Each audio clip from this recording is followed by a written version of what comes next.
Mes chers compatriotes, Togolaises et Togolais, comme vous le savez déjà, depuis le 22 février 2020, le peuple togolais a réalisé de manière éclatante l'alternance qu'il attendait depuis 30 ans. Ceci grâce à l'appel et à l'implication personnelle de l'archevêque émérite de Lomé, Monseigneur Fanoko Filippo Pojoro. Nous lui devons cette belle réussite. La nation est fière de lui. La postérité se souviendra de son exceptionnelle contribution à la nouvelle et véritable indépendance de notre pays. Une mobilisation historique qui a conduit plus de 7 électeurs sur 10 à voter l'ouverture d'une nouvelle ère pour le Togo. Dès le lendemain, les manœuvres pour la confiscation de la volonté populaire ont commencé par une publication inversée des résultats par la CENI en violation de la loi électorale et pour faire taire les responsables de la DMK par une tentative de corruption et la terreur. 3 coups d'État s'ensuivirent, militaires, judiciaires et diplomatiques. Le verdict officiel fabriqué du scrutin du 22 février 2020 est un scandale anthologique dont l'histoire se souviendra. Face à un tel drame, le peuple togolais est rentré en résistance, soutenu de manière active et déterminée par sa diaspora et des panafricains pour le triomphe de la vérité des urnes et pour un transfert pacifique du pouvoir en vue d'une transition inclusive pour l'émergence des institutions fortes dont la faillite est à l'origine du long chemin de croix du peuple togolais. Mieux répartir les richesses nationales, encourager le mérite et le talent au service de la créativité et de l'innovation, le respect des droits humains, une armée professionnelle loyale au peuple et non au service d'un clan ou d'une coterie. Telles sont les plaies urgentes qu'il faut guérir pour faire éclore le génie de ce vaillant peuple togolais qui a des potentialités pour étonner le monde entier sous un leadership vertueux et éclairé pour le bien-être matériel, moral et culturel de toutes ses filles et de tous ses fils. Dans ce combat engagé de façon intrépide, il y a eu beaucoup de larmes et de sang. Que l'Éternel apaise les cœurs des âmes meurtries.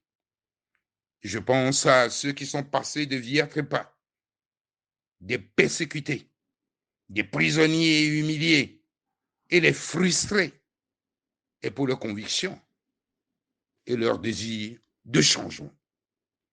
J'ai une pensée émue pour le prélat qui, depuis plus d'1 an, est à la pointe de la résistance pour faire justice au peuple togolais, une icône de notre libération nationale, dont l'exemple va au-delà du continent africain.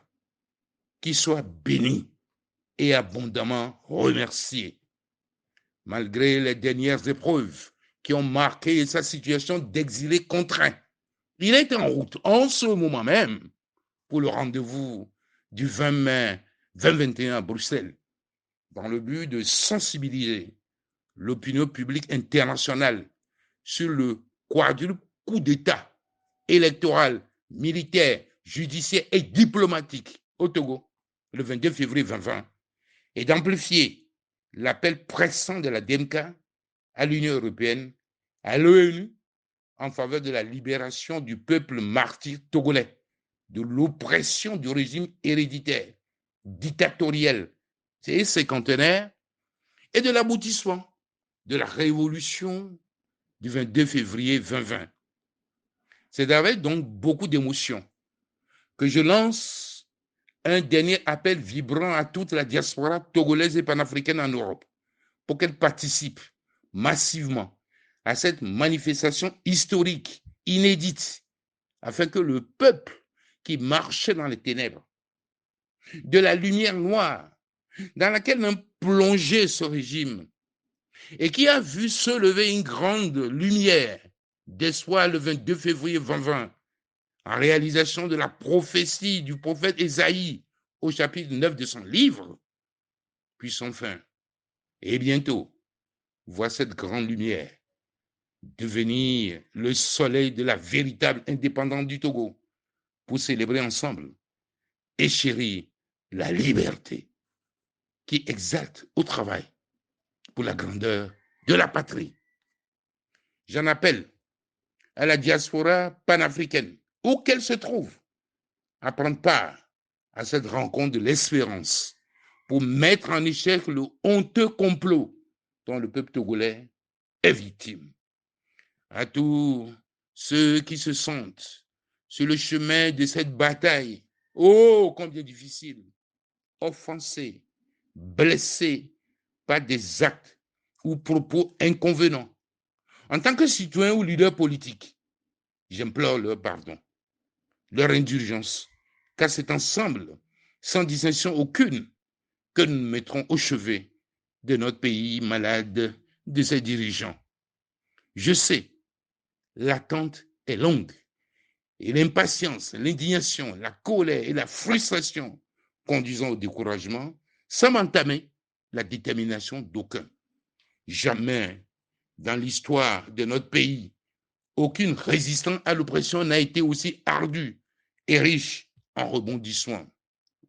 Je demande au peuple togolais un effort ultime pour conclure en beauté cette lutte pour une nation libre et épanouie. Le 20 mai, demain, c'est tout le peuple togolais qui a rendez-vous à Bruxelles pour clamer haut et fort non aux manœuvres indécentes pour imposer le naufragé du 22 février 2020 à la tête de notre pays. Puisse Dieu, le maître de l'histoire, nous accompagner dans cette bataille. C'est pourquoi les Togolais ont répondu en masse à la messe d'action de grâce organisée par la DMK en la paroisse Marie-Reine du Monde à Lomé, Baie, ce 19 mai 2021. Et le peuple de Dieu en jeûne et prière pour 3 jours, pour compter de ce jour, pour le triomphe et la victoire du peuple togolais. Demain, c'est notre dernière ligne droite pour la justice électorale et pour l'alternance politique au Togo.